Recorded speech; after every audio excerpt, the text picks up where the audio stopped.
नमस्कार दोस्तों, स्वागत है आपका हिंदी नॉलेज शो में। तो दोस्तों, अब से कुछ ही देर पहले रूस के राष्ट्रपति व्लादिमीर पुतिन ने ऐलान ये किया कि मरियोपोल, वो शहर जिस पर कब्जे को लेकर पिछले 2 महीनों से जबरदस्त जंग छिड़ी है, उस पर रूसी सेना ने कब्जा जमा लिया है। हालांकि यूक्रेन की सेना का कहना है कि ऐसा नहीं है और अभी भी मरियोपोल में लड़ाई छिड़ी हुई है। लेकिन अगर हम व्लादिमीर पुतिन की बात माने तो ये रूसी सेना के लिए पहली बड़ी जीत है रूस यूक्रेन युद्ध में, क्योंकि पिछले 2 महीनों से युद्ध लगातार चल रहा है और इन 2 महीनों के अंदर रूसी सेना यूक्रेन का कोई भी बड़ा और महत्वपूर्ण शहर नहीं कब्जा पाई थी। ऐसे में अगर मरियोपोल पर रूसी सेना कब्जा जमा चुकी है तो ये उनके लिए पहली बड़ी जीत है और इससे रूसी सेना का मोराल हाई होगा। लेकिन इसी बड़ी जीत के बीच रूस के लिए एक बहुत बुरी खबर आई है।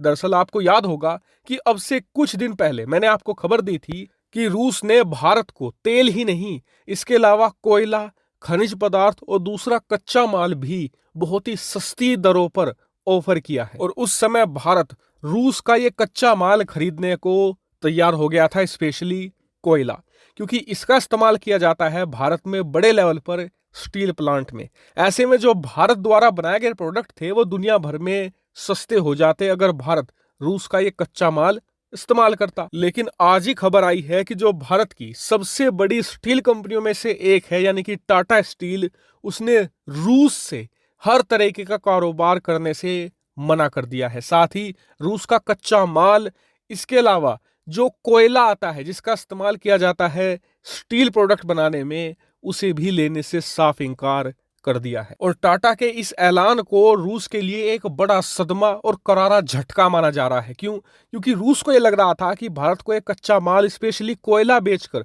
वो अरबों डॉलर कमाएगा और इससे जो रूस यूक्रेन का युद्ध बहुत ज्यादा खर्चीला हो गया है रूस के लिए और लगातार लंबा होता चला जा रहा है, इस युद्ध को भी वो बड़ी आसानी से जारी रख सकेगा इस पैसे की मदद से और अंततः युद्ध जीत भी लेगा। लेकिन ऐन वक्त पर आकर टाटा ने ये करने से साफ इनकार कर दिया है और इसके पीछे कारण है यूरोप के अंदर टाटा का बहुत बड़ा बिजनेस एम्पायर। अगर टाटा ये कदम नहीं उठाती तो यूरोप के अंदर, अमेरिका के अंदर टाटा को बड़े कॉन्ट्रैक्ट नहीं मिलते, जिससे कि उन्हें भारी नुकसान उठाना पड़ सकता था। यह भी संभावना थी कि उन पर कुछ प्रतिबंध भी लगा दिए जाए। ऐसे में बिजनेस को ध्यान में रखते हुए ये एक सही कदम उठाया गया है। लेकिन रूस के साथ साथ ये भारत के लिए भी बड़ा झटका है। क्यों? क्योंकि जहां एक तरफ चीन की कंपनियां लगातार रूसी मार्केट कब्जा रही है, वहीं एक के बाद एक जो बड़ी भारतीय कंपनियां हैं वो रूस से भाग रही हैं। पहले इन्फोसिस, अब टाटा स्टील। लेकिन अगर आप एक न्यूट्रल व्यू पॉइंट से देखें तो इसमें हमारी कंपनियों की भी कोई गलती नहीं है, क्योंकि उनका 80% व्यापार यूरोप और अमेरिका से होता है। वो वहां पर घाटा नहीं खा सकती, वरना वो बर्बाद हो जाएंगी। लेकिन दूसरी तरफ भारत सरकार को इसका कोई ना कोई तो तोड़ निकालना ही होगा, वरना एक समय पर आकर चीन 80 से लेकर 90% रूसी मार्केट पर कब्जा जमा लेगा। और अगर ऐसा होता है तो ये भारत के लिए और भी खतरनाक होगा। क्यों? क्योंकि ऐसी स्थिति में रूस पूरी तरीके से निर्भर हो जाएगा चीन से आने वाली सप्लाई चेन पर, और रूस की चीन पर निर्भरता सबसे ज्यादा भारत के लिए ही खतरनाक है। क्यों?